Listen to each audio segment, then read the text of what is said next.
ಸಾವಿಗೆ ಸಾವಿರ ದಾರಿ ಅಂತಾರೆ. ಮೊನ್ನೆ ನಡೆದಂತ ಆಂಧ್ರ ಪ್ರದೇಶದ ರಾಯವರಂನಲ್ಲಿ ಬಸ್ ಆಕ್ಸಿಡೆಂಟ್ ಅಲ್ಲಿ 14 ಜನ ಸತ್ತೋಗಿದ್ದಾರೆ. ಈ ಕಾಡ್ತಿರೋ ಪ್ರಶ್ನೆ ಏನಂದ್ರೆ ತಪ್ಪು ಯಾರ್ದು? ಇದನ್ನ ತಪ್ಸೋಕ್ ಆಗ್ತಿರ್ಲಿಲ್ವಾ? ಆಕ್ಚುಲಿ ಆ ಜಾಗದಲ್ಲಿ ಆದಂತ ಇನ್ಸಿಡೆಂಟ್ ಆದ್ರೂ ಏನು, ಆ ಜಾಗದಲ್ಲಿ DIG ಅವ್ರು ಕೊಟ್ಟಂತ ಸ್ಟೇಟ್ಮೆಂಟ್ ಏನು, ಮತ್ತೆ ಆ ಫೈರ್ ಫೈಟರ್ಸ್ ಯಾವ ತರ ರಕ್ಷಣೆ ಮಾಡೋದಕ್ಕೆ ಹೆಲ್ಪ್ ಮಾಡಿದ್ರು, ಇದೆಲ್ಲಾನು ಫುಲ್ ಡೀಟೇಲ್ ಆಗಿ ಚರ್ಚೆ ಮಾಡೋಣ. ವಿಡಿಯೋ ಕೊನೆವರೆಗೂ ನೋಡಿ. ಇದೇ ತರ ಇನ್ಫಾರ್ಮೇಶನ್ಗಾಗಿ ನಮ್ಮ ಪೇಜ್ನ ಫಾಲೋ ಮಾಡ್ಕೊಳ್ಳಿ. ಬನ್ನಿ ತಡ ಮಾಡದೆ ಸ್ಟಾರ್ಟ್ ಮಾಡೋಣ. So let's get into Andhra Pradesh Rayavaram bus accident case.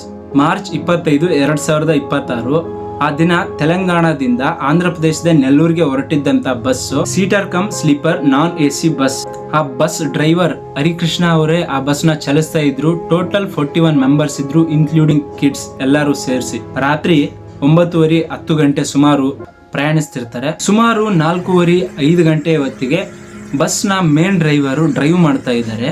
ಮತ್ತೆ ಇನ್ನೊಬ್ರು ಸ್ಪೇರ್ ಡ್ರೈವರ್ ಇರ್ತಾರೆ, ಅವರು ಸೀಟ್ ನ ಹಿಂದೆಗಡೆ ಕೂತಿರ್ತಾರೆ. ಈ ಬಸ್ ಅಲ್ಲಿ ಇದ್ದಂತ ಕೆಲವು ವಿಷಯಗಳನ್ನ ಅಬ್ಸರ್ವ್ ಮಾಡಿದ್ರೆ ಸಾವಿಗೆ ಯಾರು ಕಾರಣ, ಯಾರ ಇಗ್ನೋರೆನ್ಸ್ ಅಂತ ನಿಮ್ಗೆ ಗೊತ್ತಾಗುತ್ತೆ. ಇವಾಗ ಬಸ್ ಡ್ರೈವರು ಡ್ರೈವ್ ಮಾಡ್ಕೊಂಡು ಹೋಗ್ತಾ ಇದ್ದಾರೆ. ಯೂಶುವಲಿ ಲೇಟ್ ನೈಟ್ ಸ್ಲೀಪ್ ಮಾಡೋರೆಲ್ಲ 2 ಗಂಟೆ 2:30 ತನಕ ಎದ್ದಿರ್ತಾರೆ. ಅದಾದ್ಮೇಲೆ ಕಂಪ್ಲೀಟ್ ಆಗಿ ಫುಲ್ ಡೀಪ್ ಸ್ಲೀಪ್ ಅಲ್ಲಿ ಇರ್ತಾರೆ. ಆ ಬಸ್ ಡ್ರೈವರ್ ಅದನ್ನ ರಿಪೇರ್ ಮಾಡೋದಕ್ಕೆ ಟ್ರೈ ಮಾಡ್ತಾರೆ. ಅದಾದ 1 ಅವರ್ ಆದ್ಮೇಲೆ ಲೋ ಸ್ಪೀಡ್ ಅಲ್ಲೇ ಬಸ್ ನ ಡ್ರೈವ್ ಮಾಡ್ತಿರ್ತಾರೆ ಡ್ರೈವರು. ಗೈಸ್ ನಿಮ್ಗೆ ಗೊತ್ತು, ನೈಟ್ ಟೈಮ್ ಜಾಸ್ತಿ ರೋಡ್ ಫ್ರೀ ಇರೋದ್ರಿಂದ ಟಿಪ್ಪರ್ ಗಾಡಿಗಳು ನೈಟ್ ಟೈಮೇ ಜಾಸ್ತಿ ಓಡಾಡ್ತವೆ. ಅದೇ ಟೈಮ್ ನಲ್ಲಿ ಅಪೋಸಿಟ್ ಡೈರೆಕ್ಷನ್ ಅಲ್ಲಿ ಒಂದು ಜಲ್ಲಿ ಕಲ್ಲು ತುಂಬಿಕೊಂಡಿರ್ತಕ್ಕಂಥ ಟಿಪ್ಪರ್ ಸ್ಪೀಡ್ ಆಗಿ ಬರ್ತಾ ಇರುತ್ತೆ. ಆ ಸ್ಪೀಡ್ ಆಗಿ ಬರ್ತಾ ಇರತಕ್ಕಂಥ ಟಿಪ್ಪರ್ಗೆ ಇವ್ರು ಹೋಗಿ ಸ್ಕ್ರಾಶ್ ಮಾಡ್ತಾರೆ. ಈ ಇನ್ಸಿಡೆಂಟ್ ಟೈಮ್ ಅಲ್ಲಿ ಏನೇನಾಗಿದೆ ಎಲ್ಲಾನು ಸ್ಟೇಟ್ಮೆಂಟ್ಗಳನ್ನ ಪೊಲೀಸ್ ಅವರು ಮತ್ತೆ ಮೀಡಿಯಾದವರು ಕವರ್ ಮಾಡಿದ್ದಾರೆ. ಆ ಸ್ಟೇಟ್ಮೆಂಟ್ಗಳೇ ತುಂಬಾ important. Almost most of the passengers ಎಲ್ಲ ನಿದ್ರೆಯಲ್ಲಿದ್ರು. ಮುಂದೆ ಏನ್ ನಡೆಯುತ್ತೆ ಅಂತ ಅವ್ರಿಗೆ ಗೊತ್ತಿರಲ್ಲ. ಬಿಕಾಸ್ ನಿಮ್ಗೂ ಗೊತ್ತಿರುತ್ತೆ, ನೀವೇನಾದ್ರೂ ಸ್ಲೀಪರ್ ಕೋಚ್ ಅಲ್ಲಿ ಟ್ರಾವೆಲ್ ಮಾಡ್ತಾ ಇದ್ರೆ ಡೋರ್ ಓಪನ್ ಮಾಡಿದ ತಕ್ಷಣ ಅಪೋಸಿಟ್ ಅಲ್ಲೇ ಡ್ರೈವರ್ ಅವ್ರು ಕೂತಿರ್ತಾರೆ. ಅದ್ರ ಹಿಂದ್ಗಡೆ ಬ್ಯಾಕ್ ಸೈಡ್ ಒಂದ್ ಚಿಕ್ಕ ಕಂಪಾರ್ಟ್ಮೆಂಟ್ ತರ ಕೊಟ್ಟಿರ್ತಾರೆ ಇನ್ನೊಬ್ಬ ಸ್ಪೇರ್ ಡ್ರೈವರ್ಗೆ. ನೆಕ್ಸ್ಟ್ ಒಳಗಡೆ ಹೋದ್ರೆ 2 ಕಂಪಾರ್ಟ್ಮೆಂಟ್ಸ್ ಆಗಿ ಕೊಟ್ಟಿರ್ತಾರೆ. ಒಂದ್ ಸೈಡ್ ಸ್ಲೀಪಿಂಗ್ ಮಾಡೋದಕ್ಕೆ ಅಂಡ್ ಇನ್ನೊಂದ್ ಸೈಡ್ ಚೇರ್ಸ್ ಇರ್ತವೆ. ಬಿಕಾಸ್ ಆ ಇನ್ಸಿಡೆಂಟ್ ನ ಅರ್ಥ ಮಾಡ್ಕೋಬೇಕಾದ್ರೆ ಆ ಬಸ್ ಒಳಗಡೆ ಹೇಗಿರುತ್ತೆ ಅನ್ನೋ ಕಂಡೀಷನ್ ನಿಮ್ಗೆ ಗೊತ್ತಿರ್ಬೇಕಾಗುತ್ತೆ. ಒಂದೊಮ್ಮೆ ಬಸ್ ಚಲಿಸ್ತಾ ಇರ್ಬೇಕಾದ್ರೆ ಆ ಡೋರ್ ನ ನಾಕ್ ಮಾಡಿದ್ರು ಕೂಡ ಡ್ರೈವರ್ಗೆ ಕೇಳಿಸೋದಿಲ್ಲ. ಇದೊಂದು ಸಿಚುವೇಶನ್ ನೀವು ನೆನ್ಪಿಟ್ಕೊಳ್ಳಿ. ಪ್ಯಾಸೆಂಜರ್ಸ್ ಎಲ್ಲರೂ ಬಂದಿದ್ದಾರೆ ಮತ್ತು ಮಲಗಿದ್ದಾರೆ ಅಂತ ಗೊತ್ತಾದ್ಮೇಲೆ ಸ್ಲೀಪರ್ ಕಮ್ ಡ್ರೈವರ್ ಅವರು ಆ ಬಸ್ ಡ್ರೈವರ್ಗೆ ಹೇಳಿ ಅವ್ರ ಜಾಗದಲ್ಲಿ ಮಲ್ಕೋತಾರೆ. ಇವಾಗ ಲಾಕ್ ಮಾಡಿ ಹಿಂದೆಗಡೆ ಸ್ಪೇರ್ ಡ್ರೈವರ್ ಮಲಗಿದ್ದಾರೆ, ಮೇನ್ ಡ್ರೈವರ್ ಡ್ರೈವ್ ಮಾಡ್ತಾ ಇದ್ದಾರೆ. ಜಲ್ಲಿ ಕಲ್ ತುಂಬಿರ್ತಕ್ಕಂಥ ಟಿಪ್ಪರ್ ಬಂದಿರೋ ಕಾರಣ ಅದಕ್ಕೆ ಕ್ರಾಶ್ ಆಗಿದೆ. ಕ್ರಾಶ್ ಆದ ತಕ್ಷಣ ಮೇನ್ ಡ್ರೈವರ್ ಅವ್ರ ಬಾಜು ಇರತಕ್ಕಂಥ ಡೋರ್ ನ ಓಪನ್ ಮಾಡಕ್ ಟ್ರೈ ಮಾಡಿದ್ದಾರೆ, ಆದ್ರೆ ಅದು ಓಪನ್ ಆಗಿಲ್ಲ, ಜಾಮ್ ಆಗಿದೆ. ಮೇನ್ ಡೋರ್ ನ ಓಪನ್ ಮಾಡಿ ಕೆಳಗಡೆ ಇಳಿದು ಅದನ್ನ ನೋಡಿದರೆ, ನೋಡಿದ ತಕ್ಷಣ ಅಲ್ಲಿ ಬೆಂಕಿ ಹತ್ಕೊಂಡಿರೋದು ಕಾಣಿಸಿದೆ. ಹಾಗಾಗಿ ಮೇನ್ ಡ್ರೈವರು ಸ್ಪೇರ್ ಡ್ರೈವರ್ಗೆ ಕರೆದಿದ್ದಾರೆ. ಕರೆದ್ಬಿಟ್ಟು ಸ್ಪೇರ್ ಡ್ರೈವರ್ಗೆ ಹೇಳಿದಾಗ ಸ್ಪೇರ್ ಡ್ರೈವರು ಮತ್ತೆ ಅದೇ ಡೋರ್ ಇಂದಾನೆ, ಮೇನ್ ಡೋರ್ ಇಂದಾನೆ ಹೊರಗಡೆ ಬಂದು ಆ ಬೆಂಕಿನ ಆರಿಸೋದಕ್ಕೆ ಟ್ರೈ ಮಾಡಿದ್ದಾರೆ. ಅದು ಹೇಗೆ ಟ್ರೈ ಮಾಡಿದ್ರು ಅವ್ರಿಗೆ ಗೊತ್ತಿಲ್ಲ. ಅಂತ ಎಮರ್ಜೆನ್ಸಿ ಸಿಚುವೇಶನ್ ಅಲ್ಲಿ ಡ್ರೈವರ್ ಅಥವಾ ಸ್ಪೇರ್ ಡ್ರೈವರು ಯಾವ್ದಾದ್ರು ರೀತಿಲಿ ಒಳಗಡೆ ಇರ್ತಕ್ಕಂಥ ಪ್ಯಾಸೆಂಜರ್ಸ್ಗೆ ಇನ್ಫಾರ್ಮ್ ಮಾಡಿದ್ರೆ ಅವರೆಲ್ಲಾನು ಹೊರಗಡೆ ಬಂದು ಅವ್ರ ಲೈಫ್ ನ ಸೇವ್ ಮಾಡ್ಕೋತಿದ್ರು. ಅವ್ರ ಹತ್ರ ಇರ್ತಕ್ಕಂಥ ವಿಸಿಲ್ ಆದ್ರೂ ಹಾಕ್ಬೋದಾಗಿತ್ತು, ಇಲ್ಲ ಕ್ಯಾಬಿನ್ ಡೋರ್ ನ ನಾಕ್ ಮಾಡಿದ್ರು ಕೂಡ ಎಲ್ಲ ಪ್ಯಾಸೆಂಜರ್ಸ್ ಎದ್ದೇಳ್ತಿದ್ರು. ಇದೆಲ್ಲ ಇನ್ಸ್ಟ್ರಕ್ಷನ್ಸ್ ಅವರು ಫಾಲೋ ಮಾಡಬೇಕಿತ್ತು. ಆ ಟೈಮಲ್ಲಿ ಅವರು ಎಮರ್ಜೆನ್ಸಿ ಡೋರ್ ನ ಓಪನ್ ಮಾಡೋದಕ್ಕೆ ಟ್ರೈ ಮಾಡಿದ್ದಾರೆ, ಆದ್ರೆ ಅದು ಕೂಡ ವರ್ಕ್ ಆಗಿಲ್ಲ, ಗ್ಲಿಚ್ ಇರೋದ್ರಿಂದ. ಇವಾಗ ನಾನೇನಾದ್ರೂ ಆ ಕ್ಯಾಬಿನ್ ಡೋರ್ ನ ತೆಗೆದು ಒಳಗಡೆ ಹೋಗಿ ಪ್ಯಾಸೆಂಜರ್ಸ್ ನ ಕರೆದ್ರು ಕೂಡ ಆ ಪ್ಯಾಸೆಂಜರ್ಸ್ ಗೆ ಬರೋದಕ್ಕೆ ಕಷ್ಟ ಆಗುತ್ತೆ ಅಂತ ತಿಳಿದು ಆ ಸ್ಪೇರ್ ಡ್ರೈವರು ಎಮರ್ಜೆನ್ಸಿ ಡೋರ್ ನ ಓಪನ್ ಮಾಡೋದಕ್ಕೆ ಟ್ರೈ ಮಾಡ್ತಾರೆ. ಮತ್ತೆ ಯಾರ್ಯಾರು ಬ್ಯಾಕ್ ಸೈಡ್ ಇಂದ ಹೊರಗಡೆ ಗ್ಲಾಸ್ ನ ಹುಡ್ಕೊಂಡು ಹೊರಗಡೆ ಬರಕ್ಕಾಗುತ್ತೆ ಅವರೆಲ್ಲ ಬಂದಿದ್ದಾರೆ. ಟೋಟಲ್ಲು ಆ ಪ್ಯಾಸೆಂಜರ್ಸ್ 20 ಜನ ಗಾಯಗೊಂಡಿದ್ದಾರೆ. ಅದೇ ಟೈಮ್ ನಲ್ಲಿ ಏನಾಗುತ್ತೆ ಅಂದ್ರೆ ಮೇನ್ ಡ್ರೈವರು ಬೆಂಕಿನ ಆರಿಸೋದಕ್ಕೆ ಟ್ರೈ ಮಾಡ್ತಾ ಇರ್ತಾನೆ. ಸುಮಾರು 4 ನಿಮಿಷ ಆ ಸ್ಪೇರ್ ಡ್ರೈವರು ಆ ಎಮರ್ಜೆನ್ಸಿ ಡೋರ್ನ ಓಪನ್ ಮಾಡೋದಕ್ಕೆ ಟ್ರೈ ಮಾಡಿದ ನಂತರ ಆ ಡೋರು ಓಪನ್ ಆಗದೆ ಇರೋ ಕಾರಣ ಅವನು ಆ ಬಸ್ ಹಿಂದೆ ಇರತಕ್ಕಂಥ ಬ್ಯಾಕ್ ಸೈಡ್ ಗ್ಲಾಸ್ಗೆ ಹೋಗಿ ಗ್ಲಾಸ್ನ ಬ್ರೇಕ್ ಮಾಡ್ತಾನಂತೆ.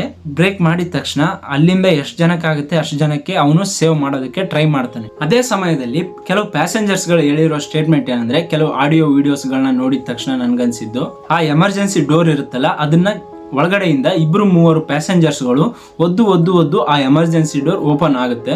ಸ್ಲೀಪರ್ ಬಸ್ ಒಳಗಡೆಯಿಂದ ಯಾವ ರೀತಿ ಇರುತ್ತೆ ಅಂದ್ರೆ ಲೋವರ್ ಬರ್ತು ಇರುತ್ತೆ, ಅಪ್ಪರ್ ಬರ್ತು ಇರುತ್ತೆ. ಅಪ್ಪರ್ ಬರ್ತ್ ಅಲ್ಲಿರೋರು ಸ್ವಲ್ಪ ಹೈಟ್ ಅಲ್ಲಿ ಇರ್ತಾರೆ, ಅರೌಂಡ್ 5 to 6 feet ಹೈಟ್ ಅಲ್ಲಿ ಇರ್ತಾರೆ. ಲೋವರ್ ಬರ್ತ್ ಅಲ್ಲಿರೋರು ಆಲ್ಮೋಸ್ಟ್ 4 to 5 feet ಆ ಹೈಟ್ ಅಲ್ಲಿ ಇರ್ತಾರೆ. ಇವ್ರು ಏನ್ ಮಾಡಿದ್ದಾರೆ, ಸ್ಪೇರ್ ಡ್ರೈವರ್ ನೆಲದಿಂದ ಆ ಲೋವರ್ ಬರ್ತ್ ಗ್ಲಾಸ್ ಗಳನ್ನ ಹೊಡೆದು ಅಲ್ಲಿಂದಾನೇ ಸೇವ್ ಮಾಡಿದ್ದಾರೆ. ಎಷ್ಟು ಜನ ಗ್ಲಾಸ್ ಹೊಡ್ಕೊಂಡ್ ಬರಕ್ ಆಗುತ್ತೆ ಅಷ್ಟು ಜನ ಸೇಫ್ ಆಗಿ ಬಂದಿದ್ದಾರೆ. ಆ ಟೋಟಲ್ ಆಗಿ ಆ ಬಸ್ ಇಂದ ಹೊರಗಡೆ ಬಂದವ್ರ ಸಂಖ್ಯೆ ಎಷ್ಟು ಅಂದ್ರೆ 28 ಜನ. ಆ ಸೌಂಡ್ ಗೆ ಯಾರ್ಯಾರು ಎದ್ದಿದ್ರು, ಯಾರ್ಯಾರಿಗೆ ಶಕ್ತಿ ಇತ್ತು, ಯಾರ್ಯಾರಿಗೆ ಆ ಗ್ಲಾಸ್ ಹೊಡೆಯುವಂತ ಧೈರ್ಯ ಇತ್ತು, ಅವರೆಲ್ಲ ಆ ಗ್ಲಾಸ್ ನ ಹೊಡೆದು ಆ ಬಸ್ ಇಂದ ಪಾರಾಗಿ ಬಂದ್ರು. ಅಂದ್ರೆ ಟೋಟಲ್ 41 ಮೆಂಬರ್ಸ್ ಅಲ್ಲಿ ಟೋಟಲ್ 14 ಜನ ಆಚೆಗೆ ಬರೋಕಾಗದೆ ಸತ್ತೋಗಿದ್ದಾರೆ. ಅವರ ಸಾವಿಗೆ ಮೇನು ಕಾರಣ ಏನು ಅಂತ ಅಂದ್ರೆ ಬಸ್ ಒಳಗಡೆ ಹೊಗೆ. ಇದೇನ್ ಬ್ರೋ ಬೆಂಕಿ ಹಚ್ಕೊಂಡು ಸತ್ತೋಗಿದ್ದಾರೆ, ನೀನ್ ಹೊಗೆ ಅಂತ ಹೇಳ್ತಾ ಇದೀಯಾ ಅಂತ ನೀವ್ ಹೇಳ್ಬಹುದು. ಈ ಹೇಳಿಕೆನ ಕೊಟ್ಟಿದ್ದು ಫೈರ್ ಫೈಟರ್ಸ್ ಇದಾರಲ್ಲ ಅವರು. ಯಾಕೆ ಅಲ್ಲಿ ಜಾಸ್ತಿ ಹೊಗೆ ಆಗಿತ್ತು ಅಂದ್ರೆ ಬಸ್ ಒಳಗಡೆ ಸೀಟ್ ಮಾಡಿರ್ತಾರಲ್ಲ ಅದು ಸಿಂಥೆಟಿಕ್ ಇಂದ ಮಾಡಿರ್ತಾರೆ. ಅಂಡ್ ಆ ಬಸ್ ಒಳಗಡೆ ನೀವು ನೋಡೋದಾದ್ರೆ ಸೀಟ್ ಇರುತ್ತೆ, ಪಿಲ್ಲೋ ಇರುತ್ತೆ, ಅಂಡ್ ಅವ್ರು ಕೊಟ್ಟಿರ್ತಕ್ಕಂಥ ಬ್ಲಾಂಕೆಟ್ ಇರುತ್ತೆ, ಅಥವಾ ಬ್ಲಾಂಕೆಟ್ ಇಲ್ದೇನೆ ಇರ್ಬೋದು, ಮತ್ತೆ ಕರ್ಟನ್ ಇರುತ್ತೆ. ಇದೆಲ್ಲಾನು ಕೂಡ ಸಿಂಥೆಟಿಕ್ ಇಂದ ಮಾಡಿರೋದ್ರಿಂದ ಈಸಿಯಾಗಿ ಜಾಸ್ತಿ ಬೆಂಕಿ ಹಚ್ಕೊಳ್ಳೋ ಚಾನ್ಸಸ್ ಇದೆ ಅಲ್ಲಿ. ಈ ಸಿಂಥೆಟಿಕ್ ಇಂದ ಮಾಡಿರ್ತಕ್ಕಂಥ ಏನಿದೆ ಕವರ್ ಇದೆ, ಆ ಕವರು ತುಂಬಾ ಗಟ್ಟಿ ಇರೋದ್ರಿಂದ ಅದರಿಂದ ಬರ್ತಕ್ಕಂಥ ಕಾರ್ಬನ್ ಡೈಆಕ್ಸೈಡ್ ತುಂಬಾ ತಿಕ್ಕಾಗಿರುತ್ತೆ. ಆ ತಿಕ್ಕಾಗಿರ್ತಕ್ಕಂಥ ಕಾರ್ಬನ್ ಡೈಆಕ್ಸೈಡ್ ನ ನೀವೇನಾದ್ರೂ ಇನ್ಹೇಲ್ ಮಾಡಿದ್ರೆ ಆ ಗಾಳಿಗೆ ಮೂರ್ಛೆ ತಪ್ಪಿ ಸಾವನ್ನಪ್ಪುವಂತ ಚಾನ್ಸಸ್ ಜಾಸ್ತಿ ಇರುತ್ತೆ ಅಂತ ಫೈರ್ ಫೈಟರ್ ಟೀಮ್ ಇರುತ್ತಲ್ಲ ಆ ಟೀಮ್ ಅವರು ಹೇಳಿರ್ತಕ್ಕಂಥ ಮಾತಿದು. ಬಸ್ ನ ಮೇನ್ ಡ್ರೈವರ್ ಕೊಟ್ಟಿರೋ ಸ್ಟೇಟ್ಮೆಂಟ್ ಪ್ರಕಾರ ಆ ಬಸ್ಸು ಹೋಗ್ತಾ ಇರ್ಬೇಕಾದ್ರೇನೆ ಟೆಕ್ನಿಕಲ್ ಆಗಿ ಗ್ಲಿಚ್ ಆಗಿದೆ. ಸ್ಟೇರಿಂಗ್ ಇಂದ ಆ ವೀಲ್ಸ್ 2 ಲಾಕ್ ಆಗಿದೆ. ಆ ಬಸ್ ಡ್ರೈವರು ಆ ಟೈಮ್ ಅಲ್ಲಿ ಆ ಸ್ಟೇರಿಂಗ್ ನ ಇಂದ ತಪ್ಸ್ಕೊಳ್ಳಕ್ಕೆ ಬೇರೆ ಕಡೆ ಮೂವ್ ಮಾಡಿದ್ರು ಕೂಡ ಆ ಸ್ಟೇರಿಂಗ್ ಮೂವ್ ಆಗದೆ ಇರೋ ಕಾರಣ ಸೀದಾ ಹೋಗಿ ಆ ಟಿಪ್ಪರ್ಗೆ ಕ್ರಾಶ್ ಆಗಿದೆ. ನೋಡಿ, ಸಾವಿಗೆ 1000 ದಾರಿ ಅಂತ ಹೇಳ್ತಾರೆ. ಯಾರಿಗೆ ಯಾವಾಗ ಯಾವ ರೀತಿ ಸಾವು ಬರುತ್ತೆ ಅಂತ ಹೇಳಕ್ಕಾಗಲ್ಲ. ಆದ್ರೆ ಆಕ್ಚುಲಿ ಈಗ ಯಾರ್ದು ಮಿಸ್ಟೇಕ್, ಎಸ್ಪೆಷಲಿ ಇಂಥ ಸಾವುಗಳಿಗೆ ಕಾರಣ ಯಾರು ಗೈಸ್? ನಾರ್ಮಲ್ ಆಗಿ ಡೇ ಟೈಮ್ ಅಲ್ಲಿ ಲಾರಿಗಳು ಜಾಸ್ತಿ ರೋಡಲ್ಲಿ ತಿರುಗಾಡೋದ್ರಿಂದ ಟ್ರಾಫಿಕ್ ಆಗುತ್ತೆ, ಮತ್ತೆ ಅದರಿಂದ ಬರ್ತಕ್ಕಂಥ ಹೊಗೆ ಆಗಿರ್ಬೋದು, ಮತ್ತೆ ಧೂಳು ಜಾಸ್ತಿ ಇರುತ್ತೆ ಅಂತ ಲಾರಿ ಡ್ರೈವರ್ಸ್ ನೈಟ್ ಟೈಮ್ ಹೋಗೋದಕ್ಕೆ ಜಾಸ್ತಿ ಪ್ರಿಫರ್ ಮಾಡ್ತಾರೆ. ಇವಾಗ ಪೊಲೀಸ್ ಅವರು ಆ ಇನ್ಸಿಡೆಂಟ್ ನ ಇನ್ವೆಸ್ಟಿಗೇಟ್ ಮಾಡ್ತಿದ್ದಾರೆ. ಇವಾಗ ಅಲ್ಲಿ ಯಾರ್ಯಾರು ಸತ್ತೋಗಿದ್ದಾರೆ, ಆ ಸತ್ತೋಗಿರೋ ಡೆಡ್ ಬಾಡೀಸ್ನು ಕೂಡ ಪೊಲೀಸರು ಐಡೆಂಟಿಫೈ ಮಾಡಕ್ ಆಗ್ತಾ ಇಲ್ಲ. ಅಷ್ಟೊಂದು ಭೀಕರವಾಗಿ ಘಟನೆ ನಡೆದಿದೆ. ಬೆಳಿಗ್ಗೆ 5:30 ಸುಮಾರು ಅಲ್ಲಿರ್ತಕ್ಕಂಥ ಸುತ್ತಮುತ್ತ ಇರ್ತಕ್ಕಂಥ ಜನರು ಫೈರ್ ಎಕ್ಸ್ಟಿಂಗ್ವಿಷರ್ ಗೆ ಕಾಲ್ ಮಾಡ್ತಾರೆ. ಫೈರ್ ಫೈಟರ್ಸ್ ಬಂದ ತಕ್ಷಣ ತಮ್ಮ ಕೈಲಿ ಎಷ್ಟು ಮ್ಯಾಕ್ಸಿಮಮ್ ಆಗುತ್ತೆ ಅದೆಲ್ಲಾನು ಕೂಡ ಬೆಂಕಿನ ಆರಿಸೋದಕ್ಕೆ ಟ್ರೈ ಮಾಡ್ತಾರಂತೆ. ಯೂಶುವಲಿ ಸ್ಲೀಪರ್ ಕೋಚ್ ಅಲ್ಲಿ 2 ಸೈಡ್ ಸೀಟ್ ಗಳ ಮಧ್ಯೆ ಸ್ವಲ್ಪ ಗ್ಯಾಪ್ ಇರುತ್ತೆ. ಅದು ತುಂಬಾ ಕಂಜೆಸ್ಟೆಡ್ ಆಗಿ ಕೂಡ ಇರುತ್ತೆ. ಜಸ್ಟ್ ಒಬ್ರು ನಡ್ಕೊಂಡು ಹೋಗ್ಬೋದು. ಇನ್ನೊಬ್ರು ಯಾರಾದ್ರೂ ನಿಂತಿದ್ರು ಕೂಡ ಇಬ್ರು ಟರ್ನ್ ಆಗೋದಕ್ಕೆ ಸ್ವಲ್ಪ ಟೈಮ್ ತಗೊಳುತ್ತೆ.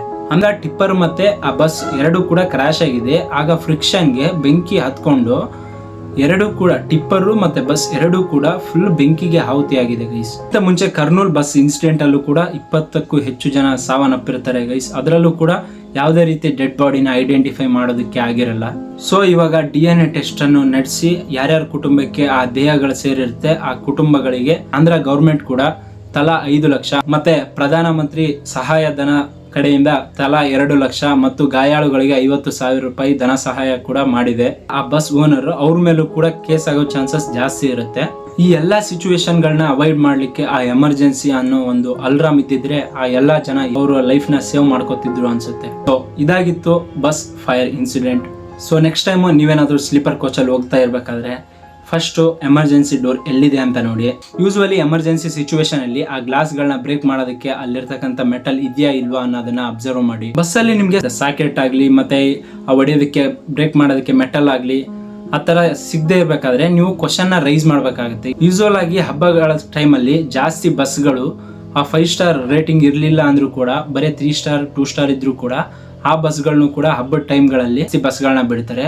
ಅದರಿಂದ ಏನ್ ಬ್ಯಾಡ್ ಎಫೆಕ್ಟ್ ಆಗುತ್ತೆ ಅಂದ್ರೆ ಈ ತರ ಇನ್ಸಿಡೆಂಟ್ ಗಳು ಆಗುತ್ತೆ. ಈ ಇನ್ಸಿಡೆಂಟ್ ಆದ್ಮೇಲೆ ಅಲ್ಲಿರ್ತಕ್ಕಂಥ ಬಸ್ ಡ್ರೈವರ್ ಗಳಿಗೆ ನಾರ್ಮಲ್ ಪೊಲೀಸರು ಆ ಬಸ್ ಡ್ರೈವರ್ನ ಕೆಳಗಡೆ ಇಳಿಸಿ ಅವ್ರಿಗೆ ಕರೆಕ್ಟ್ ಆಗಿ ಇನ್ಫಾರ್ಮೇಶನ್ ಕೊಟ್ಟು ಮತ್ತೆ ಯಾವ ರೀತಿ ಸೇಫ್ಟಿ ಮೆಜರ್ಸ್ನೆಲ್ಲ ಅವೈಲೇಬಲ್ ಆಗಿರಬೇಕು ಮತ್ತೆ ಎಮರ್ಜೆನ್ಸಿ ಟೈಮಲ್ಲಿ ಯಾವ ರೀತಿ ರೆಸ್ಕ್ಯೂ ಮಾಡಬೇಕು ಅದನ್ನೆಲ್ಲ ಗೈಡ್ ಮಾಡಿ ಮತ್ತೆ ಓವರ್ ಸ್ಪೀಡು ರ್ಯಾಶ್ ಡ್ರೈವಿಂಗ್ ಎಲ್ಲ ಮಾಡೋದನ್ನ ಕಡಿಮೆ ಮಾಡಿ ಅಂತ ಹೇಳಿ ಸೇಫ್ಟಿ ಮೆಜರ್ಸ್ನೆಲ್ಲ ತಗೊಂಡಿದ್ದಾರೆ. ಮತ್ತೆ ಇದಾಗಿತ್ತು ಈ ವಿಡಿಯೋ. ಮತ್ತೆ ನೆಕ್ಸ್ಟ್ ವಿಡಿಯೋ ಆದಷ್ಟು ಬೇಗ ಬರುತ್ತೆ. ಆ್ಯಂಡ್ ನಮ್ಮ ಚಾನಲ್ನ ಸಬ್ಸ್ಕ್ರೈಬ್ ಮಾಡಿ. Thank you guys.